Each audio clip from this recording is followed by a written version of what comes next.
গুরুদেব কি উপদেশ দিয়েছেন? শ্রীধাম বৃন্দাবন যুগল ভজন ধন মোহে করালো উপদেশ। সারা জীবন গাইছেন এই পথ, এই পথে যাচ্ছেন তো? শ্রীধাম বৃন্দাবন যুগল ভজন ধন মোহে করালো উপদেশ। গুরুদেব এই উপদেশে দিয়েছেন, তুমি বৈকুণ্ঠে যাবে না, তুমি স্বর্গে যাবে না, তুমি সপ্তলোকে সপ্ত পাতালেও যাবে না, তোমার জায়গা মধুময় আনন্দময় বৃন্দাবন। তোমার উপাসনার বিষয় দ্বারকানাথ মথুরাত না, তোমার উপাসনার বিষয় শ্রীধাম অপ্রাকৃত বৃন্দাবনে নবীনবদন রাধা মাধব মিলিত যুগল মাধুর্যের ভজন। গুরুদেব এই উপদেশ দিল, প্রতিদিন গুরুবন্দনায় গাইলাম, হাঁটছি কোন পথে? এই জন্য বলেন আরাধ্য ভগবান ব্রজেশ তনয়স্তদ্ধামং শ্রী বৃন্দাবনাং। উপাসনা পদ্ধতি কেমন হবে, উপাসনা করব কেমন করে? বলে রাম্য কাচিত উপাসনা ব্রজবধূ বর্গেন জাগল্পিতা। শ্রীধাম বৃন্দাবনের ব্রজবধূগণ, ব্রজসুন্দরী গোপীগণ যেভাবে উপাসনা করেছেন, ওটাই আমাদের উপাসনা মার্গ। অর্থাৎ রাগ ভক্তি, বিধি ভক্তি নয়। শাস্ত্রের অনুশাসনে ভজন না করলে নরকে যেতে হবে, পতিত হতে হবে, এই শাসনে ভজন না, অনুরাগের ভজন, রাগ ভজন। সুধীজন, কঠিন প্রস্তাবনা। সাধনার যত স্তর আছে তার শেষ সীমা এটা। এই জন্য আমরা সবাই নিতে পারবো না একথা, কিন্তু একটু প্রবেশ করতে পারলে, কর্ণ দিয়ে হৃদয়ে গেলে আনন্দ পাবেন। আমাদের এই উপাসনার প্রমাণ কোথায়? বললেন শাস্ত্রং প্রমাণং শ্রীমদ্ ভাগবতং প্রমাণং অমলং। অর্থাৎ শ্রীমদ্ ভাগবত সর্ববেদান্ত সার, অমল পুরাণ, মহাপুরাণ শ্রীমদ্ ভাগবতীর প্রমাণ। আর জীবনের প্রয়োজন কোনটা? জীবনের প্রয়োজন দেবরাজ ইন্দ্র হওয়া না, ব্রহ্মার পদ না, জগতের রাজাধিরাজ পদ না, যশ খ্যাতি পূজা প্রতিষ্ঠা না। আমাদের প্রয়োজন হলো প্রেম। প্রেম ও মহাত্ম পুমান, প্রেমের উপরে কিছু নাই। আর শ্রীকৃষ্ণ চৈতন্য মহাপ্রভু মত মিদাং তত্রাদরণ পর। মহাপ্রভু বলছেন, এই উপাসনা ব্যতীত অন্য কিছুতে তোমার যেন আদর না হয়, যত্ন না হয়। কে বলছেন কথাটি? একটু জোরে বলতে হবে। কার কথা? শ্রীকৃষ্ণ মহাপ্রভু বলছেন, চৈতন্য মহাপ্রভু। শ্রীকৃষ্ণ চৈতন্য মহাপ্রভু মত মিদাং তত্রা আদর না পর, অন্য কিছুতে যেন তোমার আদর না হয়। এ প্রসঙ্গে একটু বলি, ধ্যান দিয়ে শুনুন। পরিবেশটা শান্ত আছে বিধায়, অনেক মরমী ভক্ত এখানে আছেন বিধায় এই প্রসঙ্গ এলো। ট্রেনের ইঞ্জিন যে বগিতে থাকে, সেই ইঞ্জিন বগিটা যেদিকে যায়, অন্য ট্রেনের কামরাগুলো বগিগুলো সেদিকে যায় কিনা? নিয়ম তাই কিনা? ঠিক তেমনি আপনার মন যেদিকে যাবে, আপনার পরবর্তী গতি প্রকৃতি তাই হবে। এখন আপনার মন কোন উপাসনার দিকে যাচ্ছে, সেই দিকেই আপনার গতি প্রকৃতি যাবে। দেখুন, শরীরটা এখানে থাকা নয়, মনটা এখানে থাকা। শরীর যেখানে, ওখানে আপনি নেই। মন যেখানে, আপনি সেখানে। আবার বলি, শরীর এখানে, কিন্তু আপনার মন এখানে নাই, আপনি এখানে নাই। এখানে আপনার কোনো গতি প্রকৃতি হবে না।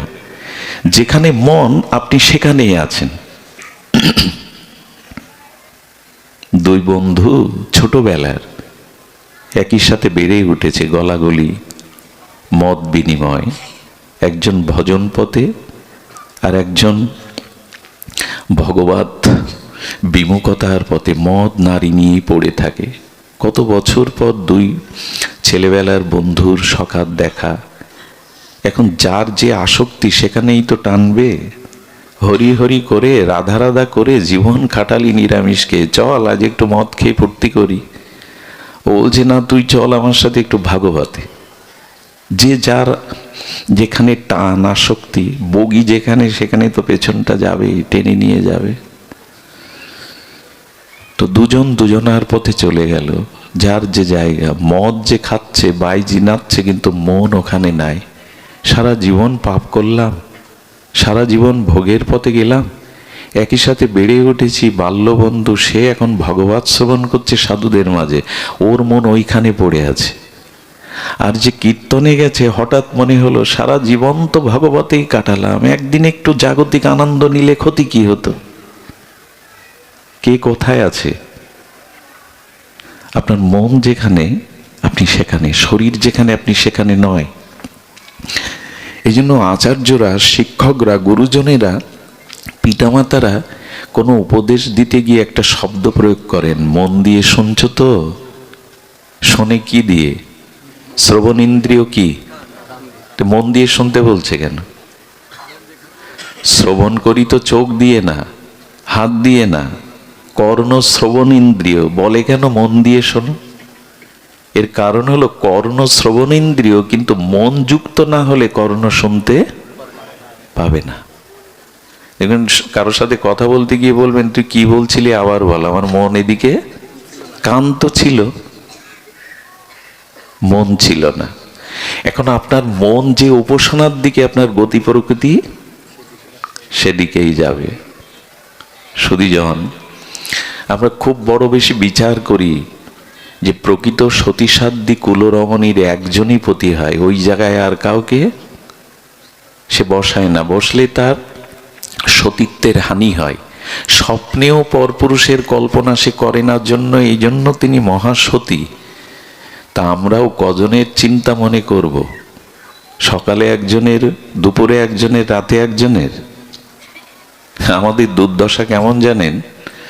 একটু বলতে হয়, আমি গতকাল মনে হয় এই প্রসঙ্গে একটু বলেছিলাম। একজনের বউ হারিয়ে গেছে 3 দিন, পাচ্ছে না। তখন সেই গোবিন্দ মন্দিরে গিয়ে বলছে আমার বউটাকে খুঁজে দাও, তোমার হাতের উপর বাঁশি গড়িয়ে দেব। তো পূজারী বলছেন কৃষ্ণের বউ কখনো হারায়নি, বউ হারিয়েছিল রামের। 14 বছর বনবাসে সীতা হারিয়েছিল রাম, কৃষ্ণের কাছে বউ খুঁজতে চাচ্ছ কেন? ও তো বউ হারায়নি, ও জানবে কি করে? পাশে রাম মন্দির আছে, চলে দাও। রঘুপতি রামচন্দ্রের কাছে গিয়ে বলছেন আপনার স্ত্রী হারিয়েছিল, আপনি আমার স্ত্রীকে সন্ধান খুঁজে দিন, আমি আপনার হাতে তীর্ধনুক বানিয়ে দেব রূপ দিয়ে। আমাদের দশা যেটা সেটাই বলছি। পূজারী বলছেন রঘুপতি রামচন্দ্রের স্ত্রী হারিয়ে গিয়েছিল, কিন্তু খুঁজে রাম পায়নি, পেয়েছিল হনুমান, পাশে হনুমানের মন্দির, ওখানে যাও। আমাদের দুর্দশা এই, শ্রীকৃষ্ণের চরণে ভজন করতে করতে পুত্র চাই, টাকা চাই, ধন চাই, সম্পদ চাই, আবার মা দুর্গার কাছে গেলাম। মা দুর্গার কাছে ফল না হলে আউড়ি বাড়ি গেলাম, এরপরে দরগায়ও যাব। এক সতী নারীর মন এক পতিতে না থাকলে সে অসতী হয়, আর আমার মন 10 জনকে দিলে আমি কি হব? এইগুলো এখন বোঝানো যাচ্ছে না। যে পাত্রে যাচ্ছে সেই রং ধারণ করছে মানুষ। নিজের সুখ সুবিধা, নিজের বৃত্তি প্রবৃত্তি অনুযায়ী সে সেখানেই গিয়ে সেই রং ধারণ করছে। এটা মহাপ্রভুর মত না। শুনলে অবাক হবেন, কথাটি পরে বলবো মনে করেছিলাম, কিন্তু আগেই বলছি। উদ্ধবকে ভগবান ব্রজে পাঠাচ্ছেন। কাকে? ইনি বৃহস্পতির শিষ্য, জগতে তার মতো জ্ঞানী দ্বিতীয় নাই, ভগবানের অত্যন্ত প্রিয়। তিনি বড় মন্ত্রীপ্রবর, বৃহস্পতির সাক্ষাৎ শিষ্য, জ্ঞানী মধ্যে অগ্রগণ্য, ভগবানের সখা। দূর থেকে কৃষ্ণ এবং উদ্ধবকে এক জায়গায় বসে থাকতে দেখলে অনেকেই উদ্ধবকেই কৃষ্ণ ভেবে ভুল করত, একই রকম দেখতে। সেই উদ্ধবকে যখন ব্রজে পাঠাচ্ছেন গোবিন্দ, ধ্যান দিচ্ছেন তো? ঘুমাচ্ছেন না তো? একটা ঘুম পাড়ানি কথা শুরু করেছি আমি, খুব কঠিন একটা প্রস্তাবনা, ঘুমায়েন না, শুনুন তো। কি হয়েছে? উদ্ধবকে গোবিন্দ বলছেন তুমি আমার প্রসাদী পোশাক পরে যাচ্ছ, আমার প্রসাদী মালা, আমার গায়ের অঙ্গগন্ধ তোমার এই প্রসাদী বস্তুর মধ্যে। তবে হ্যাঁ, তুমি গিয়ে গোপীদের সামনে বলবে শ্রীকৃষ্ণ উবাচ, আমি বলছি উদ্ধব তুমি বলছো, এ কথা বললে ওরা তোমার দিকে তাকাবে না, শুনবেই না। যখন বলবেন কৃষ্ণ বলেছেন, তখনই তোমার দিকে তারা চাইবে। বুঝতে পারছেন বিষয়টা? তুমি গিয়ে বলবে না আমি দুটি কথা বলতে এসেছি, তোমাকে ওরা চিনতেও পারবে না, দৃষ্টিও দেবে না, ও কথা ওদের কানে কখনো। যদি বলো কৃষ্ণ বলেছেন, ব্রজনাথ বলেছেন, তখনই ওরা তাকাবে। তার মানে কৃষ্ণ কথা ছাড়া ওদের কানে অন্য কথা যায় না। আচ্ছা, ব্রজগোপিকারা রাধারানী বিরহিণী মাথুর বিরহে মাঝে মাঝে স্থূল পদ্ম আছে, পদ্ম দুই প্রকারের, স্থূল পদ্ম আছে। স্থূল পদ্ম দেখে গোবিন্দের বদন মনে করে জড়িয়ে ধরতেন, প্রাণনাথ তুমি কোথায় ছিলে। তমালকে দেখে কৃষ্ণের অবয়ব মনে করে জড়িয়ে ধরত, এই আমার প্রাণনাথ। মাঝে মাঝে বিরহ কাতরা রাধারানী বলছেন, ললিতা বিশাখা আমি কৃষ্ণ পেয়েছি। বলে কোথায় পেয়েছিস? নখের মধ্যে। বলছে এই দেখ কৃষ্ণ আমার এই নখের মধ্যে এসে প্রকাশিত, যে বুকে জড়িয়ে ধরতেন। তার মানে ভ্রমরকে দেখে জড়িয়ে, তুমি তো সকাতার। সব বস্তুতেই যার কৃষ্ণ দর্শন, তো উদ্ধব সামনে গেলে কৃষ্ণ ভেবে জড়িয়ে ধরবে না? কথাটা খুব মার্মিক কথা যদি ভেতরে যায়। উদ্ধব যিনি স্থূল পদ্ম দেখে গোবিন্দের বদন মনে করছেন, তমাল দেখে কৃষ্ণ মনে করে জড়িয়ে ধরছেন, ভ্রমর দেখে তার সখা মনে করছেন, তিনি উদ্ধবকে কৃষ্ণের মতোই তো অবয়ব, তাকে দেখে কৃষ্ণ ভেবে জড়িয়ে ধরবে না? এই ভুল ওদের হয় না। ওদের নিষ্ঠা শুধু কৃষ্ণতেই। এই জন্য আমাদের নিষ্ঠাটা এক নিষ্ঠা নয়। মহাপ্রভু বলছে তত্র আদর না পর, অন্য কিছুতে যেন আদর না হয়, অন্য কিছুতে তোমার যেন আদর না হয়। যদি হয় তাহলে পরিণতি কি হয়? গীতা বাক্যে শুনুন, খুব সিদ্ধান্তের কথা। এগুলি আমাদের ভজন জগতে জানা দরকার। যদি অন্যদিকে মন যায়, তো ভগবান শ্রীকৃষ্ণ গীতাতে 9ম অধ্যায়ে, যেটা রাজগুহ্য যোগ, একেবারে খুব গোপনীয়, শ্রেষ্ঠ। রাজ মানে শ্রেষ্ঠ, গুহ্য মানে গোপনীয়, শ্রেষ্ঠ গোপনীয় তত্ত্ব বলছেন ভগবান, রাজগুহ্য যোগ। সেখানে কি বলছেন? শ্লোকটি বড় প্রিয়। জানতি দেবব্রতা দেবান। এই দেখুন, ভগবানের মুখ থেকেই শুনুন, আমি না। গীতাকার সাক্ষাৎ অখণ্ড পরতত্ত্ব ভগবান বলছেন, জানতি দেবব্রতা দেবান পিতৃন জানতি পিতব্রতা। শ্লোকটা আজকে বাড়ি গিয়ে একবার খুলে দেখতে পারেন, আগামীকালও একটু দেখতে পারেন। গীতা 9ম অধ্যায়ে 25 সংখ্যক শ্লোক, রাজগুহ্য যোগে। আর কি বলছেন? ভূতানি জানতি ভূতের যা জানতি মদ জাজিন ওপিমাম। শ্লোকটি খুব স্মরণযোগ্য। ভগবান বলছে দেখো, ওই যে রেলের ইঞ্জিন যেদিকে গেল, বগি সেই দিকে গেল। তুমি যদি দেবতাদের পূজা করো, তুমি যদি দেবতাদের, আর ওই মা ঘুমাচ্ছেন, মা ঘুমিও না, সামনে ওই পেছনের মা ঘুমায়ও না। আমার কেন জানি চোখগুলো ওদিকে চলে যায়, দুষ্ট চোখ তো, ভালো দেখি না। ঘুমালে এত কষ্ট হয়। আমি 30 বছর 2 ঘন্টাও ঘুমাইনি প্রতিদিন। আপনি ঘুমাবেন কেন? আমাকে জাগিয়ে, আমার বাড়ি যেতে ভোর হয়ে যাবে, আপনি ঘুমাচ্ছেন কেন? খুব কষ্ট হয়। ভাগবতে ঘুম যারা আসে, জানতে হবে অনেক অপরাধ আছে। অপরাধে ভাগবতে নিদ্রা আসে, অলসতা আসে। এইগুলো সামলান, তাহলে এই সব জায়গায় গিয়ে ওই দশায় হবে, ঘুম আসবে। একবার অভ্যাস হয়ে গেলে ওই অভ্যাসটা চলে আসবে। জেগে থাকুন। কথা হারিয়ে ফেলি, এই জন্য সামনে এমন কিছু ভক্তদের বসাতে হয়, যাদের চোখ মুখ দেখলে ভাগবত আপনি প্রকাশ হয়। সবাই ভক্ত। আপনারা রাধাকুণ্ডে যারা গেছেন, ওখানে বাবাজিরা যখন পাঠ করেন, সামনে একটা জায়গা ঘেরা থাকে, ওখানে ত্যাগী বৈরাগ্যবান শুদ্ধ ভক্তরা বসবে। আপনি রাজা হলে ওখানে গিয়ে বসতে পারবেন না। এর পরের অধ্যায়টা অন্যদের। এখানে এটা করতে গেলে আমার আর এখানে পাঠ করতে আসতে দেবেন না। বেটা বিচার করতে শিখেছো, কে বড় কে ছোট? আমরা ছোট, এত দূর থেকে কষ্ট করে গাড়ি ভাড়া করে পাঠ শুনতে এসছি, আমাদের স্তর নাই?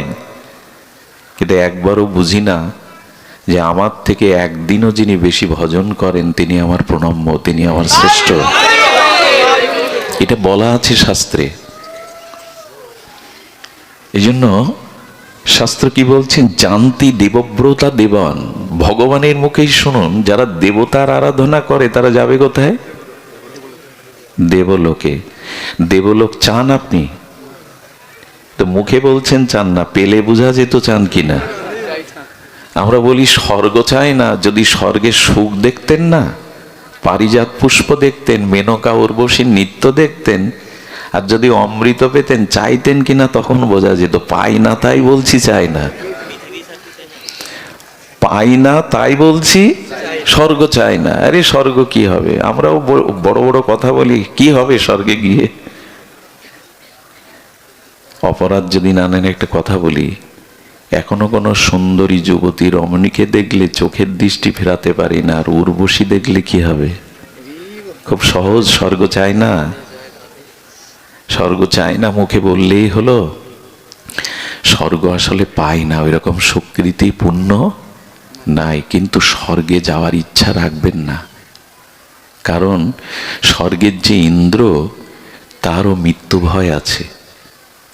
সেও স্বর্গের থেকে মাঝে মাঝে বিতাড়িত হয় ওষুধের দ্বারা। দেবরাজ ইন্দ্র অনেকবার শাস্ত্রের বাইরের কর্ম করে অভিশপ্ত হয়েছেন। অহল্যার সতীত্ব হরণ করল না? তো যার মৃত্যু আছে, ভয় আছে, যার ওই পথ থেকে পতন আছে, সেখানে গিয়ে কি করবেন? স্বর্গে যাওয়া মানে ইন্ডিয়ান ভিসা পাওয়া। যতদিন ভিসা আছে ততদিন বেড়ালের চেলা নেন। ভিসা শেষ হলে কিন্তু আপনাকে, যতদিন পূর্ণ দান ধ্যান করেছেন ওইখানে সুখভোগ দেবতারা ঠেলে ফেলে দেবে, ঘাট ধাক্কা, যা বেরিয়ে যা, এখানে আর তোর জায়গা নেই। তাই দেবতার পূজা করলে আপনি দেবলোকে যাবেন। আর পরে গোবিন্দ কি বলেছেন? ক্ষীণ পুণ্য মত্তলোকং বিশ্বন্তি। বলেছেন যে পুণ্য ক্ষীণ হয়ে গেলে, ভিসার ডেট ফুরিয়ে গেলে আপনাকে আবার, কিন্তু স্বর্গে থেকে আসলে একটা বিপদ আছে। কণ্ঠস্বর মিষ্টি হবে, ধনীর ঘরে জন্মাবেন, রূপ চেহারাও ভালো হবে, স্বর্গে থেকে আসছেন তো, কিন্তু স্বভাবটা হবে ভোগের। ওখানে ভোগ করেছেন তো, নাচ গান অমৃত। এই জন্য ভক্তরা বলে কি, প্রভু নরকে দাও, কিন্তু মোক্ষ বা স্বর্গে দিও না। নরকে পাপ ভোগ করে যখন ফিরে আসব, তখন ভোগের দিকে দৃষ্টি যাবে না। এই জন্য জানতি দেবব্রতা দেবন। দেবতার উপাসনা করে দেবলোকে গেলে তোমাকে আবার ফিরে আসতে হবে। এর মানে কালকে আবার ব্যাখ্যা করবে না, বিল্বমঙ্গল বলে গেল দেবতার পূজা করা যাবে না। আমি কিন্তু তা বলছি না। দেবতার পূজা আমিও করি, দেবতার পূজা করতে হবে, এটা সনাতন বিধি। দেবতা অন্য কেউ না, ভগবানেরই শক্তি, ভগবানেরই বিভূতি। দেবতা অন্য কেউ না। সূর্যের যে আলোটা আসে, কিরণটা আসে, ওটা সূর্য থেকে আলাদা, কিন্তু মূল সূর্য না। সূর্যের যে কিরণ অংশমালা আমাদের পৃথিবীতে আসে, ওটা কি সূর্য? সূর্যে পৌঁছাতে পারবেন আপনি? ওর তেজ নিতে পারবেন? কিন্তু আমরা যে সূর্যের তেজ নিই, সূর্যের কিরণ আর সূর্য আবার অভিন্ন, আলাদাও না। তেমনি দেবতারা ভগবানেরই বিভূতি বা অংশ। তাই দেব পূজার বিরোধী আমি নই, তবে দেবতাদের মন প্রাণ ভালোবাসা তাদের না দিয়ে গোবিন্দকে দিন। আর দেবতার সামনে গিয়ে বলুন, তুমি আমাকে এই কৃপা করো, এই শক্তি দাও, আমি যেন গোবিন্দ ভজন করতে পারি, রাধারানীর ভজন করতে পারি। ওদের কাছ থেকে আশীর্বাদ চেয়ে নিন, ওদের কাছ থেকে কৃপা চেয়েছেন। যেমন মা দুর্গার কাছে যাবেন, গিয়ে বলবেন, মা তুমি মহামায়া রূপে আমার সামনে না দাঁড়িয়ে একটু যোগমায়া হয়ে দাঁড়াও তো। আমাকে সংসারের মোহমায়া কারাগারে বন্দি না করে তুমি যোগমায়া রূপে আমাকে কৃষ্ণ ভজনে যুক্ত করে দাও। চিৎ শক্তি যোগমায়া, উনি ভগবানের লীলার সাথে আমাদের যুক্ত করে দিতে পারেন। সুধীজন, এই জন্য নিবেদন করছি যে দেখুন, দেবতাদের আরাধনা কিন্তু একবারও, একটা কথা শুনুন, এই ব্যাসপীঠে বসে যারা দেবদেবীর নিন্দা করে তার বহু বহু কল্পের সাধন ভজন ধর্ম তখনই নষ্ট হয়ে যায়। আরে দেবতার কথা বাদ দিন, কোনো মানুষের নিন্দা করাটাও মহাপাপ। দেবতাদের তো ভগবানের বিভূতি, এটা নিন্দার কথা নয়, কিন্তু আপনি কোথায় পৌঁছাতে চান সে কথাই বলা হচ্ছে। দেবতাদের কাছে আশীর্বাদ চেয়ে নিন, আমার যেন কৃষ্ণ ভক্তি অটুট হয়। তারাও তো ভজনা করছে ভগবানের। তারা কার ভজনা করছে? ভগবানেরই ভজনা করছে। আর প্রীতিন জানতি পিতিব্রতা, অনেকেই পিতামাতা বলে এই জগতে ঈশ্বর ঈশ্বর আমি মানি না, পিতামাতাই আমার ভগবান, পিতামাতাই আমার ঈশ্বর। মৃত্যুর পরে সেই পিতামাতার উদ্দেশ্যে যাগযজ্ঞ করে বলে এটাও ভালো। যারা পিতৃলোকের উপাসনা করে তারা কোথায় যায়? পিতৃলোকে। জানতি পিতিব্রতা, তারা নিষ্ঠার সহিত পিতামাতার সেবা করলে পিতৃলোকে যেতে পারে, ভগবত লোকে। যে বগি যেদিকে যাচ্ছে ইঞ্জিন কামরাও সেদিকে যাচ্ছে। আর বলছেন ভূতানি জানতি ভূতেজ্জা, এই আর একটা জিনিস। এখন ঝাড়ফুঁর খুব প্রচলন, এখন ঝাড়ফু খুব প্রচলন। শ্মশানে মশানে থেকে এই বিদ্যা শেখে ঝাড়ফু মান, এইগুলো খুব প্রচলন। একটা জিনিস বলি, আচ্ছা কাঁঠাল ভাঙতে গিয়ে যদি সরিষার তেল মেখে ভাঙেন আটা খুব জড়ায় কি? যারা ভগবত ভজন করে তাদের উপরে এই জিনিসগুলো প্রয়োগ করা যায় না, এগুলো প্রয়োগ হয় না, এগুলো প্রয়োগ হয় না। এগুলো রাশি আছে, এক এক রাশিতে এইগুলো খাটে। ঝাড়ফু মিথ্যা না, এগুলো প্রয়োগ আছে, বান মারা, এগুলো কাজ লাগে। কাদের উপর লাগে? যাদের ভগবত ভক্তি অটুট নয়।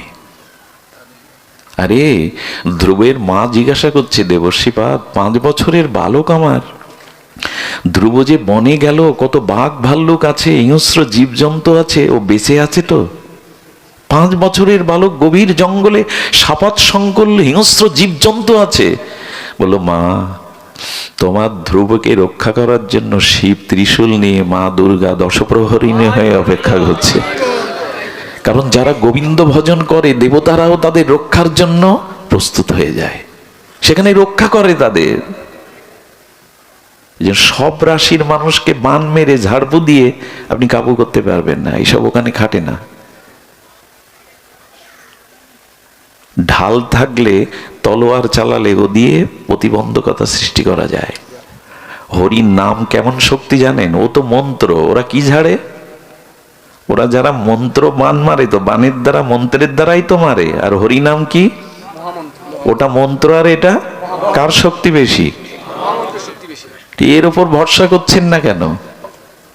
আরে বৃন্দাবনে এক শিষ্য গেছে, গুরুদেব বললেন তাড়াতাড়ি আয়।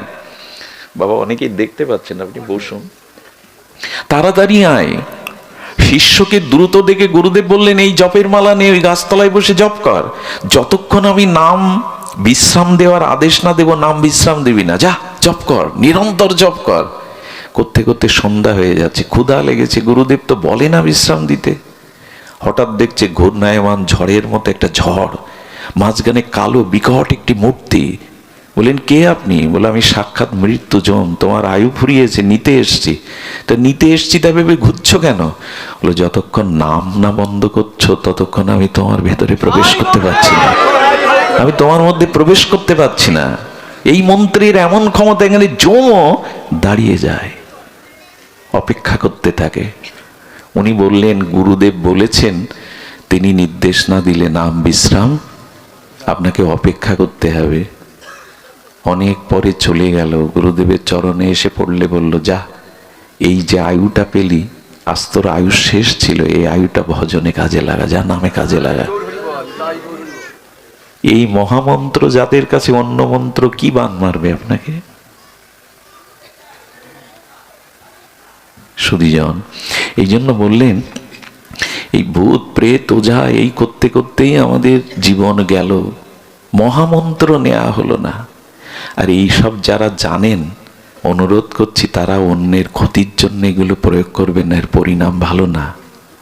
যারা এইগুলো জানেন বা আপনার কারো প্রতি যদি কোনো রাগ দেশ থাকে এগুলো প্রয়োগ করবেন না। কি বলছেন ভগবান শুনুন, বললেন ভূতানি জানতি ভূতের যা, যদি ভূত প্রেত নিয়ে গবেষণা করো তুমিও ভূত লোকে যাবে, ভূত প্রেতের লোকে যাবে, নরকে যাবে, আর যাদের করছো, যাদের সাথে নিয়েছো, তারাও তোমার সাথে ওখানে যাবে।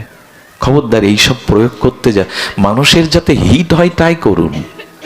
অন্যের ক্ষতি করে আজ পর্যন্ত কারো মঙ্গল হয়েছে, একটা দৃষ্টান্ত দিতে পারলে আমি এই আসন থেকে নেমে যাব।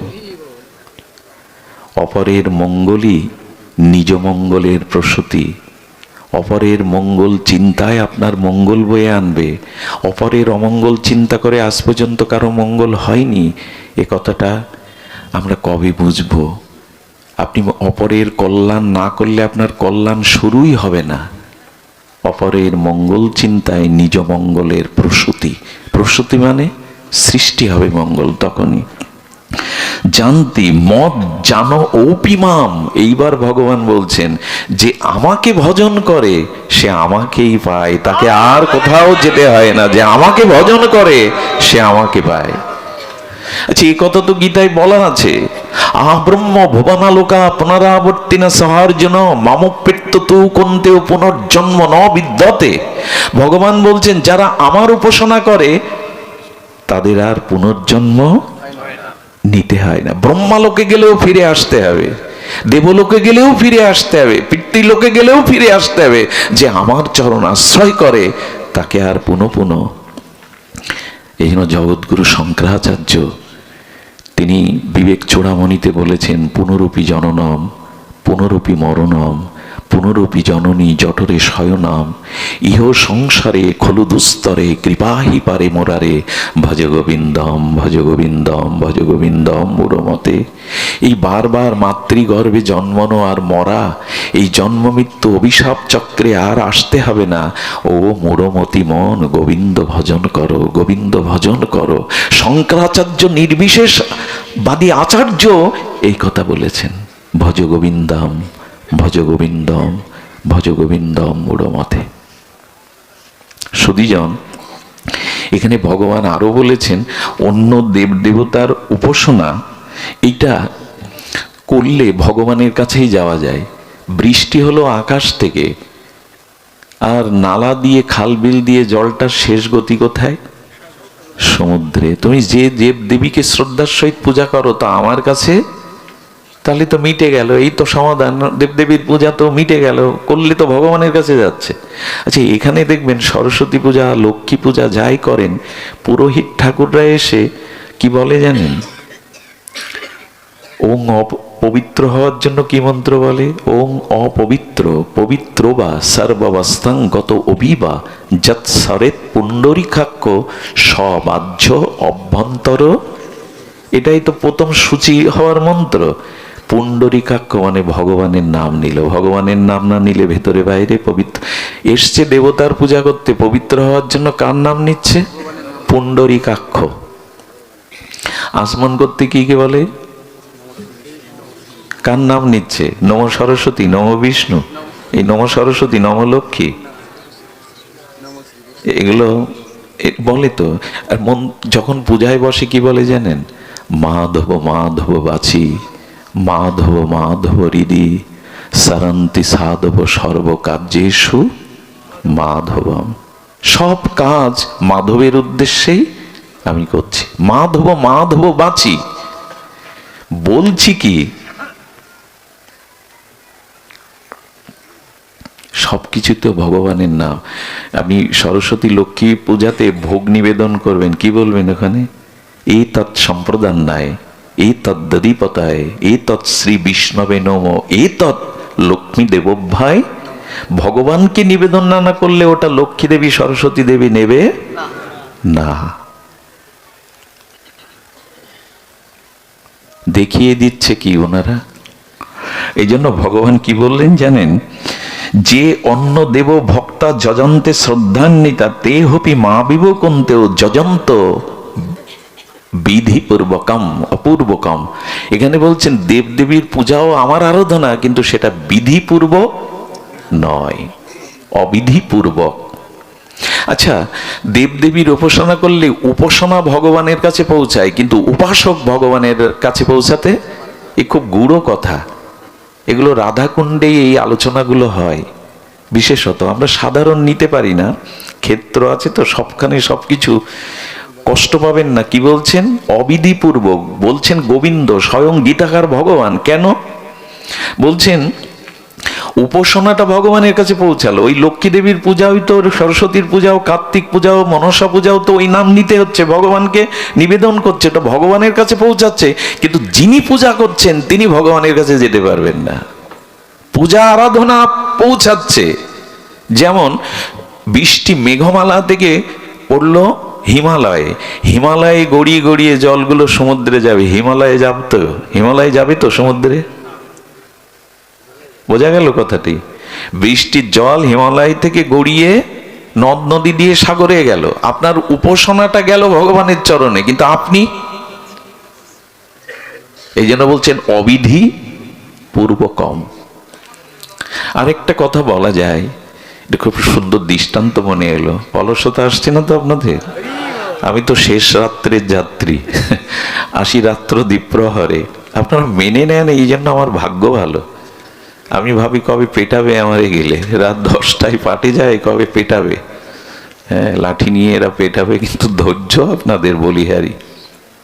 আমিও আপনাদের জায়গায় বসতে পারতাম না। ধৈর্য আপনাদের, ধন্য আপনারা। আচ্ছা, একজনের 4 মেয়ে। দেখুন, একটা মীমাংসা আছে এই তত্ত্বের মধ্যে।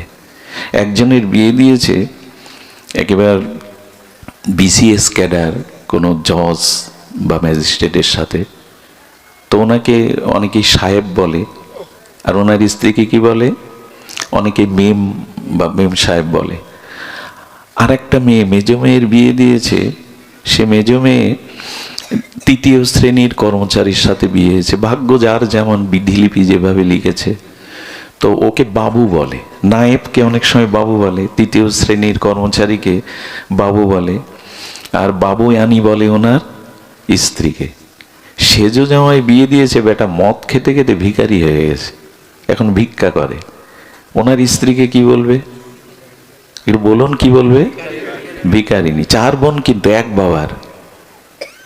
আর একজনের বিয়ে হয়েছে মহাপুরুষের সাথে, শ্রী গুরুদেবের সাথে, তার স্ত্রীকে কি বলবেন? গুরুমা। ভিখারিনী যে, সে বাবাকে এসে বলছেন, একই বাবার মায়ের আমরা 4 মেয়ে 4 বোন, বাবা এরকম অবিচার কেন? বাবা এরকম অবিচার কেন? ওকে মেম বলে ডাকছে, বাবুয়ানি বলে ডাকছে, একজনকে গুরু মাতা বলছে, আর আমাকে ভিখারিনী। তোমারই ঔরসেই তো আমার জন্ম, আমিও তো তোমার মেয়ে। বলেন, মা, ভাগ্য ফলে যেখানেই যেমন পড়েছিস, তোর পরিচয় তো তাই হবে। তো আমরা যার আরাধনা করছি, যেভাবে আমাদের পরিচয় তো তাই হবে, সেখানে তো তাই হবে। এটা কার দোষ দিবেন? এই জন্য ভগবান বললেন, কোনতেও যজন্তে বিধিপূর্বকম। আসলে বলবার অভিপ্রায় কি জানেন? বলবার অভিপ্রায়, রাধা মাধবের ব্রজ উপাসনা কেন বলছি জানেন? এ কথা বলার একটা হেতু আছে। এইখানে ভজনা করলে আপনার সর্বনাশ হবে। যারা রাধা মাধবের যুগল উপাসনা করছেন, তাদের সর্বনাশ হবে। এই জন্য এখানে কেউ আসতে চায় না সহজে। সর্বনাশ মানে কি জানেন? গোবিন্দ বললেন, আমি সব কেড়ে নেব তোমার কাছ থেকে। আমার ভজন যদি করো, সব কেড়ে নেব, তোমার সব নাশ করে দেব। কেন জানেন? মামেকং শরণাং ব্রজ। তুমি যাতে আমার হও, আর কারো না হও। তুমি যাতে আমার হও, আর কারো না হও। এই জন্য বললেন, মামেকং শরণাং ব্রজ, একমাত্র আমার শরণ নাও। আমি সর্বস্ব কেড়ে নেব।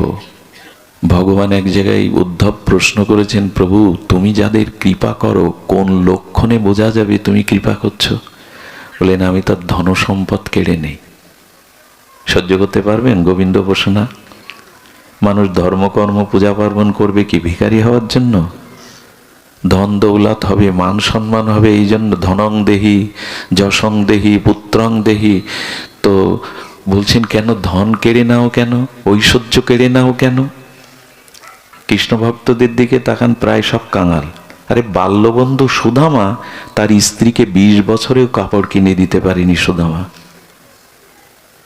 অথচ বাল্যবন্ধু কৃষ্ণ, পঞ্চ পাণ্ডবদের কাছে ছায়ার মতো ভগবান তাদের গৃহে থেকেছেন, অথচ 12 বছর তাদের বনবাসে কাটাতে হলো, ভিক্ষা করে খেতে হলো।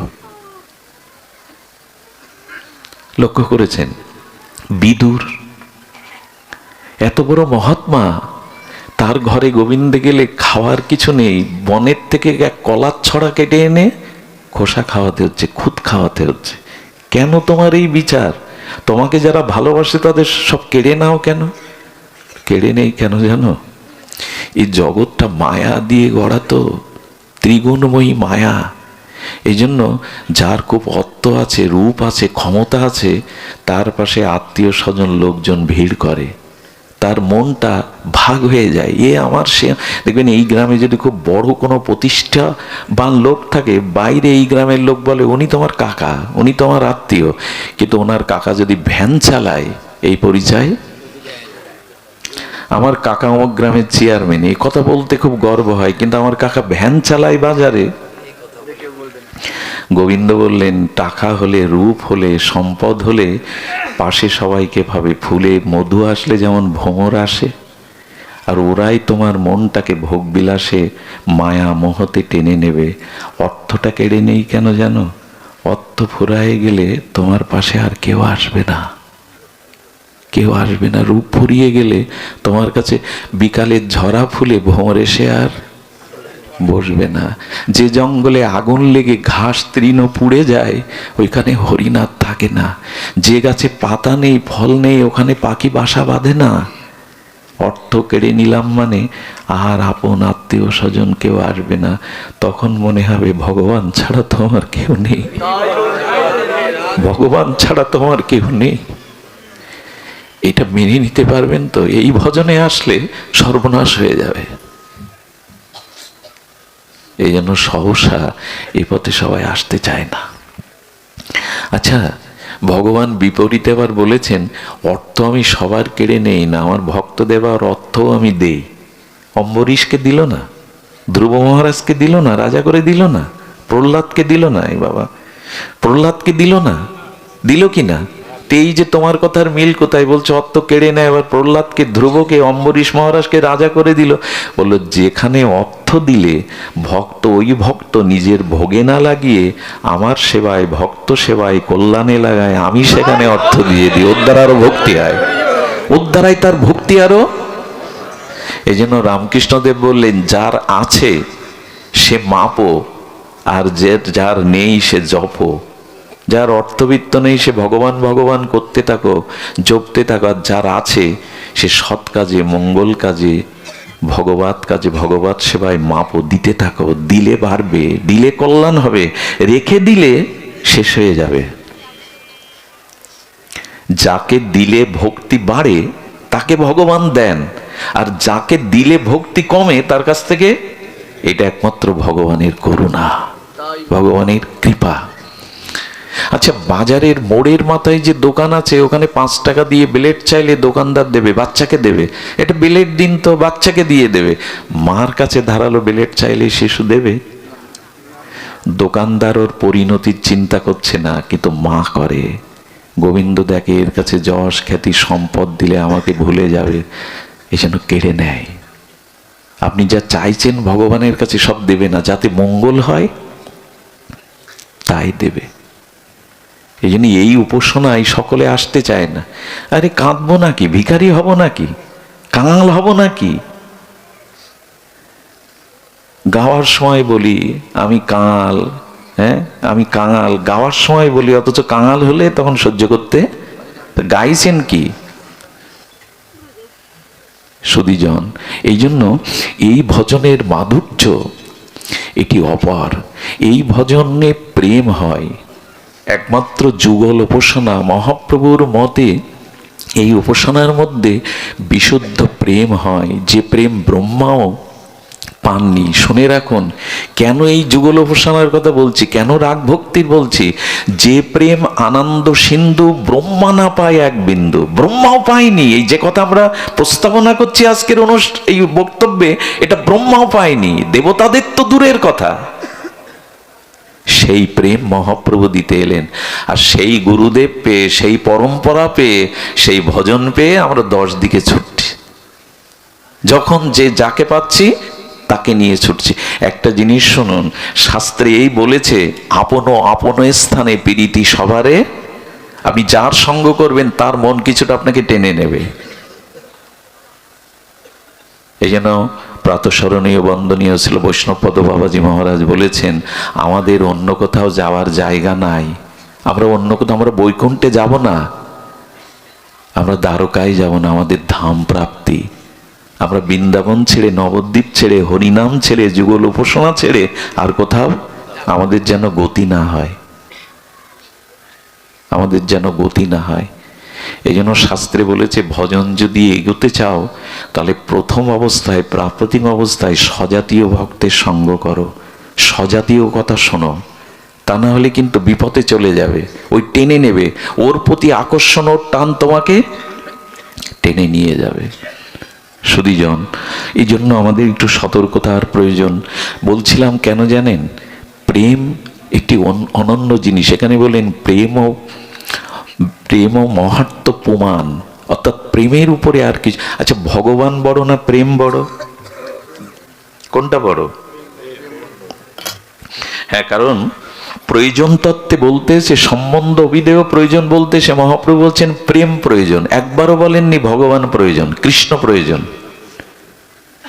প্রেম প্রয়োজন বলেছেন, প্রেমটাই প্রয়োজন, কৃষ্ণ প্রয়োজন না।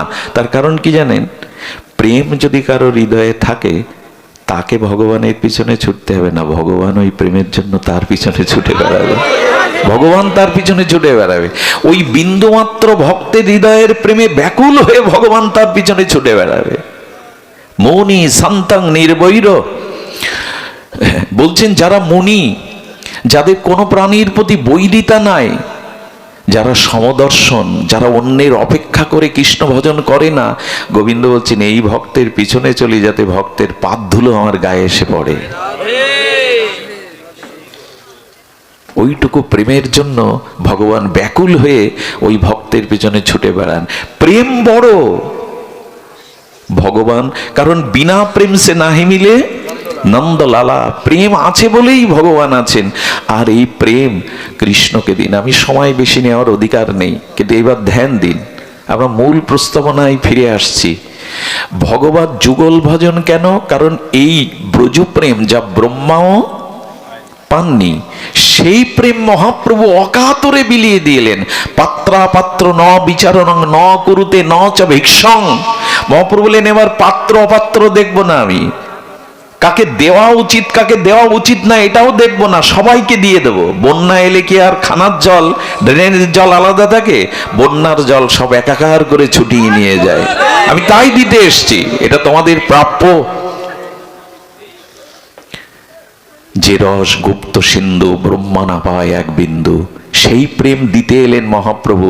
আমার ঘরের নিমায়, আমার ঘরের নিতাইকে ছেড়ে আমরা যাচ্ছি কোথায়? এমন ভাগ্য 4000 বছরে জীবের হবে না। কয় হাজার বছর বললাম? 4000 বছর লাগবে আবার মহাপ্রভুকে আসতে, এর বাইরে আসবেন না। সেই ভাগ্য পেয়েছিলাম আমরা এই যুগে, মহাপ্রভু নিতাইয়ের যুগের মানুষ আমরা। এবার ভগবান আমাদের বাংলায় এলেন, আমাদের সচিমায়ের কোলে এলেন, বাংলায় কথা বললেন। ঘুম ভাঙলো পাশ্চাত্য আমেরিকাদের, পাশ্চাত্যর আমার ঘরের ছেলে ঘুর ভাঙলো ওদের। আমরা কি করলাম? শ্রীমান মহাপ্রভুকে যদি না চিনি না বাঙালি হয়ে, এটা বড় অভিশাপ, এটা বড় অভিশাপ আমাদের। আর পাবো না, 4000 বছর লাগবে আবার। তারপরেও মহাপ্রভু যখন আসবে 4000 ব্রহ্মার একদিনে, তখন আমি মানুষ হওয়ার ভাগ্য পাবো তো? তখন যদি শিয়াল কুকুর হয়ে জন্মায়, এই প্রেম তো পাবো না, এই হরিনাম তো পাবো না, এই যুগল প্রসঙ্গ তো পাবো না। একবার ভেবে দেখতে হয়, তখন যদি আমেরিকায় জন্মায়, পাবো না। এটা পেয়েছেন, এটা অবহেলা করবেন না। এই সুযোগ আসবে না, 4000 বছরের মধ্যেও আসবে না। নিতাই চৈতন্যের যুগে মহাপ্রভু এমনও বলে গেছেন, মহাপ্রভুর কথাগুলিকে আমরা শুনি কই? ভাগবতে আমরা মহাপ্রভুর কথা কতটুকু আনি? শ্রীকৃষ্ণ চৈতন্য ছাড়া বাঙালির অস্তিত্ব টিকতে পারে না। মহাপ্রভুকে নিতাইকে বাদ দিয়ে দিন, বাঙালির কোনো এই হরিনাম কোথায় ছিল? এই বৃন্দাবন কে চেনালো? পুরীর রথযাত্রা জাতীয় উৎসব কে আনলো? নবদ্বীপ ধাম কে পরিচিত করলো? তুলসীকে, মহাপ্রসাদকে, হরিনামকে, সারা বিশ্বব্যাপী যে কৃষ্ণ নাম প্রচার, এটা কে করলেন? একবারও ভেবেছেন তার অবদান? অথচ তার বিগ্রহ পূজা নেই, তার আরাধনা নেই, তার কথা নেই। এই ভাগবতটাও আমরা জানতাম না। এই যে আজকে ভাগবত শুনতে এসছেন, এটা মহাপ্রভুর দান। দুই ভাই হৃদয়ের খালি অন্ধকার, দুই ভাগবত সঙ্গে করান সাক্ষাৎকার। এক ভাগবত বড় ভক্তি রসশাস্ত্র, আর ভাগবত বড় ভক্তি রসপাত্র। মহাপ্রভু এই দুইয়ের সাথে সাক্ষাৎ। এই ভোজন, এই প্রসাদ ভোজনে এই হরিনাম, এই ভাগবত পাঠ ছিল না, এটা মহাপ্রভুই দিলেন। 600 বছর আগে যুগল উপাসনা ছিল না, রাধারানী কৃষ্ণের বামে ছিল না, এ সবই মহাপ্রভুর দান। অথচ তার কথাই ভাগবতে বলি না আমরা। যত সব কথা এনে ভিড় করি মহাপ্রভুর কথা। যেখানে মহাপ্রভুর কথা নেই, নিতাই চাঁদের কথা নেই, সেটা ভাগবত হতে পারে না। ভাগবতের চরম শিবা মহাপ্রভুই। কি বলেছেন জানেন? চৈতন্য চরিতামৃতে কবিরাজ কৃষ্ণ গোস্বামী এইসব কথাগুলো হৃদয়ে নেওয়ার সময় এসছে। কি বলেছেন জানেন কবিরাজ কৃষ্ণ গোস্বামী, এই দার্শনিক আচার্য? তিনি বলেছেন, পূর্বে জয়ীছে জরাসন্ধ আদি রাজাগণ, বেদধর্ম করি করে বিষ্ণুর পূজন। কৃষ্ণ না মানিল তাহে দত্ত করি জানি, চৈতন্য না মানিলে তারে দত্ত করে মানি। এত বড় পয়ার আর কেউ দিয়ে যায়নি। কি বললেন? জরাসন্ধের নাম শুনেছেন না?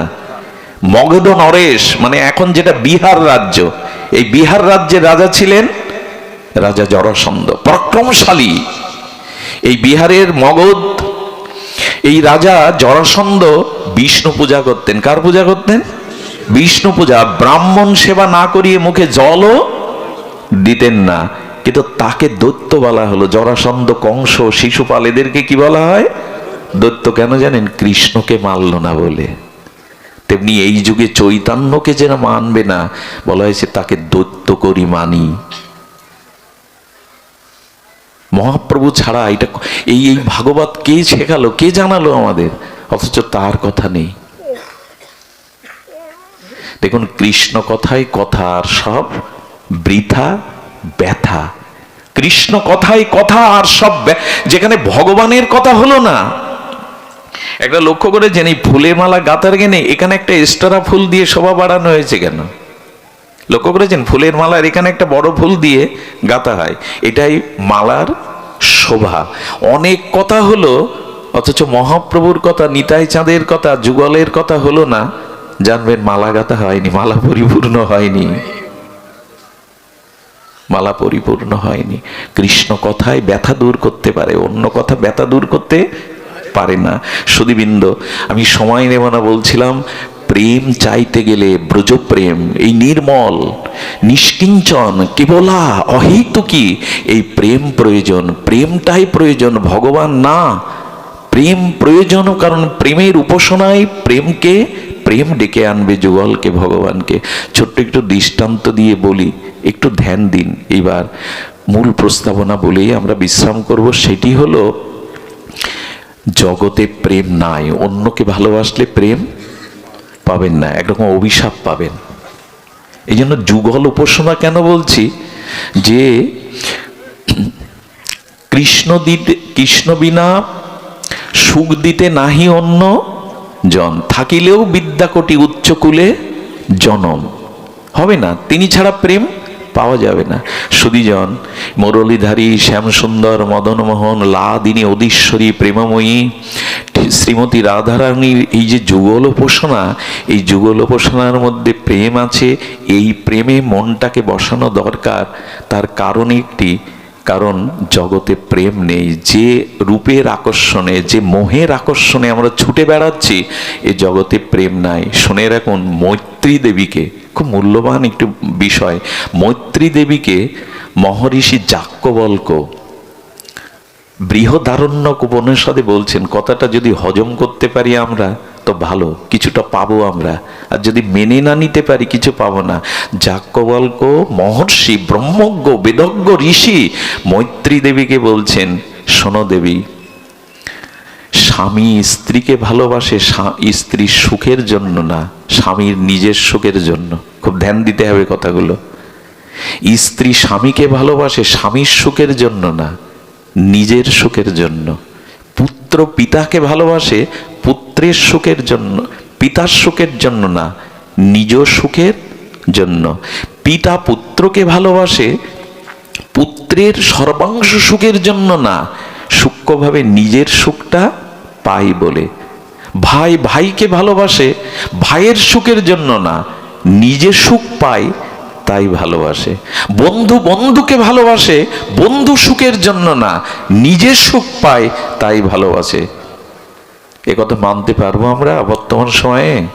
যাজ্ঞবল্ক্য ঋষি বলছেন, ব্রহ্মজ্ঞ ঋষি তার সহধর্মিণী মৈত্রী দেবীকে, কারণ উনি বলেছেন, আত্মনস্তু তু কামায়া সর্বং প্রিয়ং ভবতি প্রিয়াইব নৈব প্রিয় ভবতি। এ কথা আমাদের একটু মানতে হবে, জানতে হবে, উপলব্ধি করতে হবে। সুধীবৃন্দ, এ জগৎটা স্বার্থের, এখানে নিজ সুখ হয় বলে আমরা অপরকে ভালোবাসি। মানে আপনাকে ভালোবেসে আপনার কাছ থেকে সুখ পাই তাই আপনাকে ভালোবাসি, আপনার কাছ থেকে সুখ না পেলে আপনাকে আমি ভালোবাসি না। এটা প্রমাণিত সত্য শাস্ত্রের। নিজ সুখ হয় তাই অন্যকে ভালোবাসি, তার কাছ থেকে সুখ যদি না পাই আমি তাকে ভালোবাসবো না। ছোট্ট কয়েকটি দৃষ্টান্ত আমরা আনি যে আত্মসুখের চিন্তার কারণে আমরা অপরকে ভালোবাসি। ভালোবাসা, প্রেম, এগুলো ভগবানের সাথে, জীবাত্মার সাথে পরমাত্মার, আত্মার সাথে পরমাত্মার, ভক্তের সাথে ভগবানের হয়।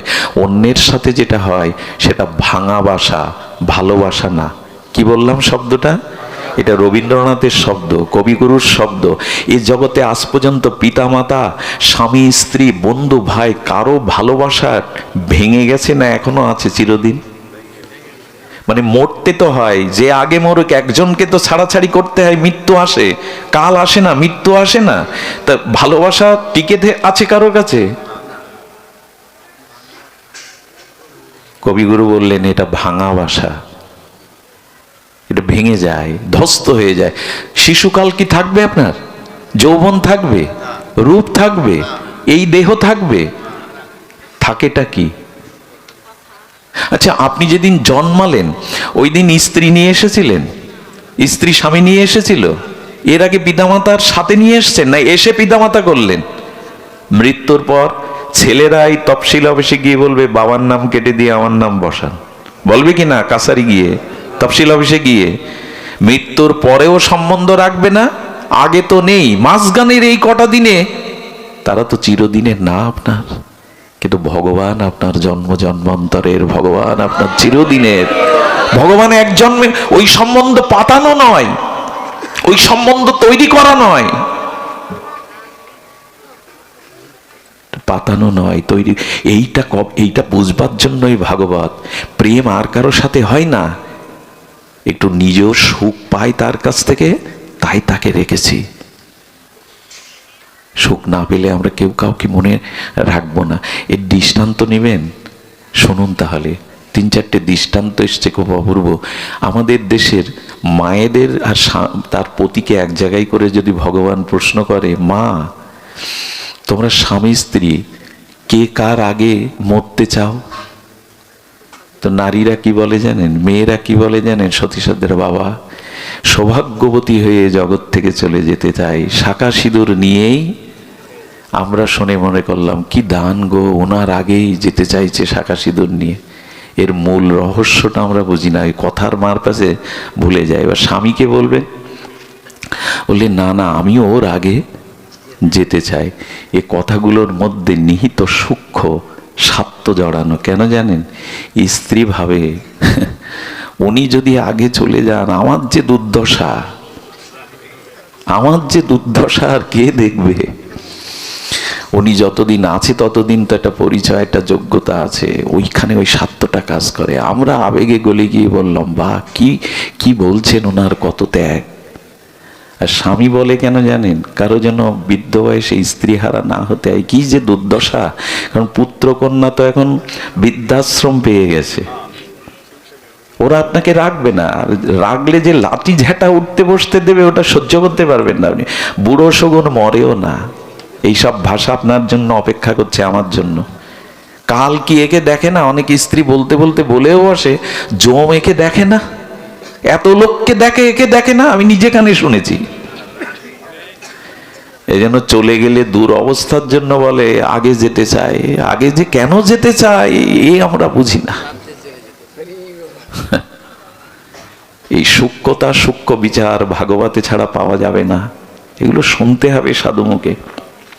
আচ্ছা দেখুন, আপনার পুত্র বসে রয়েছে শীতের দিনে, খোকা এক কাপ চা করে দিতে পারিস? তোর মা বাড়ি নেই। হ্যাঁ বাবা, পারবো না কেন? বাবা চা নাও। বেশ, তুই তো অন্ধমণির পুত্র, সিন্ধুর মতো, শ্রবণ কুমারের মতো, খুব ভালো। আরে তুই শ্রবণ কুমারে, ওই যে অন্ধমণির পুত্র ছিল না বাঁকে করে, তো তুই তো শ্রবণ কুমারের মতো। এরপরে বাবা বাজারটা করে আনতো। আমি আর আজকে বাজারে যাব না। না বাবা, আমার খেলা আছে, যেতে পারবো না। আরে যা বলছি না, একটু আগে শ্রবণ কুমার, বাহ আমার কি লক্ষ্মী ছেলে, 10 মিনিট ধরে বলছেন বাজার করতে, যেয়ে গেল রাক্ষস জন্মালো কোথা থেকে? হ্যাঁ, 10 মিনিটেই ওই আপনার স্বার্থ, বাজার করার স্বার্থ ক্ষুণ্ণ হলো তো। একটু আগে শ্রবণ কুমার, একটু পরে এ রাক্ষস কোথা থেকে এলো আমার বংশে? এগুলোই একটু উপলব্ধির বিষয়, উপলব্ধির বিষয়। হ্যাঁ, নিজের বিবাহের পরে সুন্দরী স্ত্রীর কথায় মাকে পাগলি বলি। রাত্রে বউ ইনিয়ে বিনিয়ে বলে, তোমার সংসারে সব ছেড়ে এসেছি, তোমার মা আমাকে এই বলেছে তা বলে। বলে বুড়ো হয়ে গেছে, পাগলি হয়ে গেছে, পাগলির কথা মাথায় নিতে নেয়, মাকে পাগলিও বানায়। এ কামনাগ্রস্ত পুরুষ স্ত্রীর কাছে ধরা দিতে গিয়ে মাকে পাগলিও। আরে বুড়োর কথা বাদ দাও, মাথা খারাপ হয়ে গেছে। একটা জিনিস বুঝতে হবে, এখানে ভালোবাসাটা না, এখানে ভালোবাসাটা আমরা যেটা বুঝতে চেষ্টা করি না। হ্যাঁ, প্যারালাইসিস হয়ে বারান্দায় মলমূত্র ত্যাগ করে 2 মাস পড়ে থাকুন, বুঝবেন সংসারের ভালোবাসার ঠেলা যেন কারো না হয়। এটি বুঝবেন ঠেলা কে জগতে কত ভালোবাসে, তখন বোঝা যাবে। পিতামাতারও একটা সূক্ষ্ম বাসনা থাকে, এই ছেলেটা বড় হবে, আমাকে নিশ্চয় বৃদ্ধাশ্রমে, এই স্বার্থও তাদের মধ্যে থাকে। না দিতে পারলে তেজ্যপুত্রও করে দেয়। ভালোবাসার সাথে যখন বনাবনি হয় না, তখন কিছু মনে করবেন না। রাজমিস্ত্রির কাজ করে মালয়েশিয়ায়, ছোট একটা 2 বছরের বাচ্চা রেখে গেছে, টাকা পাঠায় আর স্ত্রীকে বলে খোকাটাকে ভালো দুধ কিনে খেতে দিও, ওকে মানুষ করো। এই স্ত্রী কি করে জানেন? ওই স্বামীর মাথার ঘাম ফেলানো টাকাগুলো নিয়ে আর এক পুরুষের হাত ধরে, ধরে এই বাচ্চাটাকে কেটে বস্তায় পুরে, খুব মিথ্যা সংবাদ বলছে আপনাদের, ফেলে দিয়ে যায়। এই জগৎ পিতা মাতাকেও এখন বিষ খাইয়ে মারে সন্তান, সম্পত্তির লোভে। এই জগৎটা যদি বুঝতেন, বুঝতে গেলে করোনার ফিরে যাওয়া দরকার। করোনাতে ফিরে যাওয়া দরকার। করোনাটা অনেক সময় করুণা নিয়ে আসছিল জগতে। বাবার মুখে আগুন দেওয়ার জন্য পুত্র রাজি নয়। পাড়া প্রতিবেশী মরে গেলে পচে যাক, কিন্তু ওই লাশ শ্মশানে নেওয়ার খুব তাড়াতাড়ি ভুলে গেলে হবে জগতের প্রেম। আমার আমার করে এইভাবে উন্মাদ হয়ে ছুটছি আমরা, খুব ভুলে গেলে হবে। ভগবানের সাথেই আমাদের সম্বন্ধ চিরন্তন। তবে এরা যারা আছে পিতা মাতা, এদের প্রতি 16 আনা কর্তব্য করবেন। এদের কাছে আপনি ঋণী। এটা ঋণ শোধ করার জন্যই এদের এখানে জন্মেছেন, কর্তব্য করার জন্য। কিন্তু এরাই আমার সব, এ ভাবলে শেষ। তাহলে গোবিন্দ বলতো না মামেকাং শরণং, একমাত্র সর্বধর্মান পরিত্যাজ্য। এটা ভগবান বলছেন, সব ত্যাগ করে আমার শরণ নাও। ভগবানের বাণী, এতে অন্য কিছু ভাবার অবকাশ নাই। সব ত্যাগ করে আমার শরণাপন্ন হও। আচ্ছা, দোকানদারদেরও প্রেম দেখবেন, লাইট টাইট সাজিয়ে পা মোছা দিয়ে রাখে বাইরে, পা মোছা দিয়ে রাখে না। আসুন আসুন, কি মিষ্টি ব্যাপার। এই দেখুন জগতের প্রেমটা কেমন দেখ, আসুন আসুন, যেন জামায় আদর। যে সিটের দোকানে ঢুকলেন, বসুন, আপনার কি সেবা করতে পারি বাবা, যেন জামায় আদর, কি সেবা করতে পারি। সিটের দোকানে ঢুকে বলছেন এখানে চপ্পলের দোকানটা কই? দোকানদার বলছেন আপনি চোখে দেখেন না, এটা সিটের দোকান। একটু আগে জামায় আদর, যখন শুনছে এটা সিটের দোকান, ও খুঁজছে চম্বল, তখন বলছে আপনি চোখে দেখেন না। আরে যান ওইদিকে, এদিকে দেখেন আজকাল মানুষ কোথায় ঢুকে পড়ে। আচ্ছা, এই তো আপনার ওই যে মনে করেছিল সিট নিতে আসছে, যেই স্বার্থগণ্য হলো। আবার যদি প্রেম বাড়াতে চান, দেখুন জগতের কি খেলা, তাহলে বলতে হবে ও আমি তো ভুলে গেছি আমার 5 মিটার কাপড় প্রয়োজন ছিল, বলি আসুন আসুন আসুন, তাহলে তো আসুন বসুন, এই আবার ফিরে গেল। কি চালাকি জগতের সম্পর্ক। তারপরে আবার প্রেম চলে যায়, যদি 300 টাকা বলে আপনি 100 টাকা বলেন, বেটা মূর্খ আপনি, কি কোথায় কি দর করতে জানেন না, এটা এক দামের দোকান। এরকমও হয়। এই জগৎ বড় বিরল বিচিত্র, এখানে স্বার্থ যেই ক্ষুণ্ণ হবে আসল চেহারা বেরিয়ে পড়বে। তাই একটু বলি, ভালোবাসুন, অতিরিক্ত মাখামাখি করতে যাবেন না কারো সাথে। ভালোবাসুন কর্তব্যের খাতিরে, কিন্তু অতি মাখামাখি। হ্যাঁ, আমার একটা স্বভাব হচ্ছে, ছোটবেলা থেকে আমি কোথাও যাই, গিয়ে কিছু মানুষের সাথে কিছুদিন খুব মিশি, আবার কেটে পড়ি এই জন্য এখান থেকে বেরোতে পরে কষ্ট হবে, ভুল বুঝুক। হ্যাঁ, এই জন্য ঠাকুর রামকৃষ্ণ বললেন কিছু পিপলিকা আছে চালাক, আবার তাদের বুদ্ধি কম পিপিলিকাগুলো চিটে গুড় খেতে যায়, গিয়ে এমন খাওয়া খায় ওর থেকে আর কিছু পিঁপড়ে বেঁচে আসে কেন জানেন? ওদের হুলটা উপরের দিকে দিয়ে রাখে, একেবারে খেতে আসেনি, মরতে আসেনি, কিছুটা খেয়ে আবার। যেন সংসারে ভালোবাসাবাসি মাখামাখি এত করা, এ না হলে ওর মুখ না দেখলে আমার চলবে না, এই আসক্তিটা ভগবানের প্রতি দিতে হবে। এই জন্য আপনাদের সর্বশেষে বলে যায়, এবারও আচ্ছা একটা প্রস্তাবনা মনে পড়লো, ভগবান কি আমার সাথে হিংসা করছেন? এ কথাটাই তাই প্রমাণ হয়। আচ্ছা, এ সংসারে আমি যখন আমার বোনকে ভালোবাসি, বন্ধুকে ভালোবাসি, বাবাকে ভালোবাসি, তখন সবাই খুশি হয় কিনা পরিবারে? তা গোবিন্দ, তুমি সবার ভালোবাসাটা নিগড়ে তোমার দিকে দিতে বলছো, ভালোবাসা ওদের দিতে বলছো না, তুমি কঞ্জুস না, কৃপণ না, তুমি স্বার্থপর না? বোঝা যায় কথাটি? আমি যদি পিতামাতাকে ভালোবাসি আর বোন ভাই প্রতিবেশীকে না ভালোবাসি, তখন সবাই বেজারিয়ে হয়ে যায়। আরে বোনকে ভালোবাসতে হয়, বোনদের দেখতে হয়, কর্তব্য পালন করতে হয়। কিন্তু যখন গোবিন্দকে ভালোবাসার কথা আসছে, গোবিন্দ এ কথা কেন বলছেন? সব ছেড়ে দিয়ে, প্রভু তোমার এত হিংসা কেন, এত জলে কেন তোমার? সংসারের ভালোবাসলে সবাইকে ভালোবাসার কথা সবাই বলে, হ্যাঁ পিতা মাতা ভগ্নী আত্মীয় কুটুম্ব, তোমার ভালোবাসায় গেলে বলো কেন সব ছেড়ে দিয়ে আমাকে ভালোবাসো? এর উত্তর কি? ভগবানের উত্তর দিয়েছেন, খুব মার্মিক উত্তর। ভগবান বলছে, দেখো সংসারে যখন তুমি পিতামাতা বন্ধু সজ্জন কুটুম্বকে ভালোবাসো, তখন তারা এই ভালোবাসা বাড়াতে বলে, এই ভালোবাসায় খুশি হয়। কিন্তু একটা জিনিস লক্ষ্য করেছো, ওদের ভালোবাসতে বাসতে যখন ওদের ভালোবাসাটাকে কমিয়ে আমাকে কেউ ভালোবাসতে শুরু করে, মালা তিলক নিতে শুরু করে, প্রসাদ ভোগ দিতে শুরু করে, কাজ কমিয়ে দিয়ে ভাগবতে যেতে শুরু করে, নবদ্বীপে যেতে শুরু করে, তখন সবাই তোমার বিরোধ করে কেন?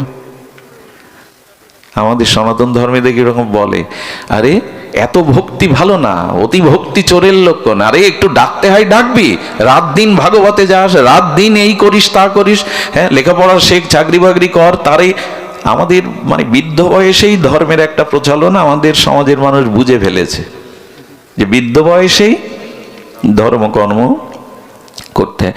আমাদের এক আচার্য বলেছিলেন, কিছু মাঝে মাঝে হালকা কথা আসে, ক্ষমা করবেন। এক বৃদ্ধের দাঁত নেই, 80 বছরের বৃদ্ধ, তো ওই লোকের আত্মীয় স্বজনের কষ্ট পেয়ে ডাকছে, দয়া করো প্রভু। গালে দাঁত না থাকলে দয়াটা দলা কর হয়ে যাচ্ছে। তো ভগবান বলছেন, আমার কাছে যে যা চাই আমি তো তাকে তাই পূরণ করি, তো দলাই হও। দয়া যখন হবে, কথা বলার শক্তি ছিল, তখন তুমি দয়া চাওনি, দলা করো। দলাই তো হতে হয়, সময় গেলে মুখস্থ তো আমাদের, কিন্তু কাজে লাগাই তো। এখন ভোগ সুখ করে নিয়ে, আয় করে নিয়ে, অমুক করে নি, যেই একটু আশ্চর্য হতে হয়, খেলা শিখলে, গান শিখলে বাহবা দেয় যে এই ছেলের অনেক উন্নতি হয়েছে। যেই বৃন্দাবনে যেতে শুরু করে, যেই বৈষ্ণব হতে শুরু করে, যেই প্রসাদ পেতে শুরু করে, বাবা মার মুখে শুনেছি ওর 12টা। এই সমাজের কি উন্নতি চান? এই ধর্মের কি কল্যাণ চান? এখানে ভগবত পথে আসা, প্রসাদ ভোজি হওয়া মানে ওর 12 বেজে গেছে। আমরাই বলি সুধীজন, এই মত বদলান। বংশে একজন যদি কৃষ্ণ ভক্ত হয়, 21 কুলকে ভগবান আত্মসাৎ করে নেবেন, 21 কুলকে। আর বংশে যদি একজন অসৎ চরিত্রবান কৃষ্ণ বিমুখের জন্ম হয়, 21 কুল নরক থেকে, স্বর্গ থেকে বা উচ্চলোক থেকে নরকে ডোবাবে সে। 21 কুল নরকে ডোবাবে। বংশে ডাক্তার, মাস্টার, ইঞ্জিনিয়ার করুন, একজনকে অন্তত সাধু করুন, একজনকে অন্তত ভক্ত করে তুলুন, পুরো বংশকেই। এখনো লজ্জা পেতে হয়। আমরা পরিবারে কেউ মারা গেলে পাড়া থেকে বৈষ্ণব ডাকতে হয় গীতা পাঠের জন্য। কেন? আপনার ছেলে মেয়ে বিয়ে পাশ করেছে, গীতা শোনাতে পারবে না মৃত্যুর সময়? ওদেরকে শেখান, ওদেরকে জানান। সুধীবৃন্দ, এই জন্য এই জগতের যে ভালোবাসা, এই জগতের যে মোহ, এই ভালোবাসার মধ্যে মোহ আছে, সশুক বাসনা আছে। হ্যাঁ, ঘরে আগুন লেগে গেলে স্ত্রী বলছে, তুমি তো অগ্নি সাক্ষী করে এনেছিলে, তুমি তো বলেছিলে চিরজীবনের সাথে আমাকে বাঁচাও। স্বামী দেখে এই জ্বলন্ত অগ্নিতে ঝাঁপ দিয়ে বাঁচাতে গেলে আমি পুড়ে মরবো, হাত ধরে পিছিয়ে আসে। ও মরে গেলে কি করে জানেন? চিতায় নোনা জল ফেলে চোখ দিয়ে। কত ভালোবাসা ছিল, কত ভালো ছিল। এই বলতে বলতে কি করে জানেন? ওই চিতার জ্বলন্ত দেখে চোখে জল পড়ে, আর ভেতরে ভালোবাসাটা নোনা জল হয়ে বলে, আর কাউকে ভালো, এ জন্মে আর কাউকে ভালোবাসবো না। 6 মাস যেতে পারে না, গান উল্টে যায়, সুর উল্টে যায়, একাকী আর বাঁচা যায়। আর একজনকে ঠকালো। দিল্লিতে একবার একটা ঘটনা ঘটেছিল। একজন স্ত্রী, এপ্রিল ফুল আছে না, 1 এপ্রিল, এপ্রিল ফুলে তো একটু কিছু কি বলে ওরে, তো জানি না। তো অনেক স্ত্রী করেছে কি, একটা চিঠি লিখেছে তার স্বামীর নাম না, পরপুরুষের নামে। চিঠি লিখে ওনার ওই বালিশের কাছে রেখে দিয়েছে যাতে স্বামীর চোখ পড়ে। কি লিখেছে জানেন? এখানে আমি বন্দী হয়ে আছি, সুযোগ পেলেই সব ছেড়ে তোমার কাছেই চলে আসবো, তুমিই তোমার হৃদয়ের দেবতা। এইসব লিখে বালিশের কাছে, স্বামী অফিস থেকে এসেই সেই চিঠি। আচ্ছা কি অবস্থা হয় বলুন? যেই চিঠি পেয়েছে, স্ত্রী বলতে গেছে যে 1 কাপ চা আনবো। বলে, চা তোমাকে আমি দেখাচ্ছি। আমি আগেই জানতাম, আমার ডাউট ছিল আসলে তোমার চরিত্র, আমি অনেক আগে থেকেই জানতাম তোমার চরিত্র ভালো না। এই কাপটা ভেঙে চুরে, সবকিছু যখন ভেঙে চুরে দিচ্ছে, মা এসে বলছে, খোকা এত রাখছিস কেন, কি হয়েছে? বলে, এই দেখো মা, আগে থেকেই জানতাম একে নিয়ে ঘর করা। হ্যাঁ, এ আসলে এর চরিত্র ভালো না। মা হেসে বলছে, খোকা আজকে এপ্রিল, কি যেন এপ্রিল ফুল। বৌমার সাথে ওই শাশুড়ির খুব বনিবনা ছিল। বলো, খোকাকে আজ একটু বোকা বানাবো তুমি আমি মিলে। আরে আমি কে তো বৌমাকে দিয়ে ওটা লিখিয়ে রেখেছি, তুই পাগল। এই জন্য বলি, আমি তো মনে করি এ তো ভালোই, আমাকে এত ভালোবাসে, এই বদলে গেল। এই হলো জগতের। আমিও জানতাম ওকে আর অন্য কারো হতে পারে। সুধীজন, এই জন্য বলবো, ভালোবাসাটা অন্যখানে না দিয়ে ভগবানকেই দিন, না হলে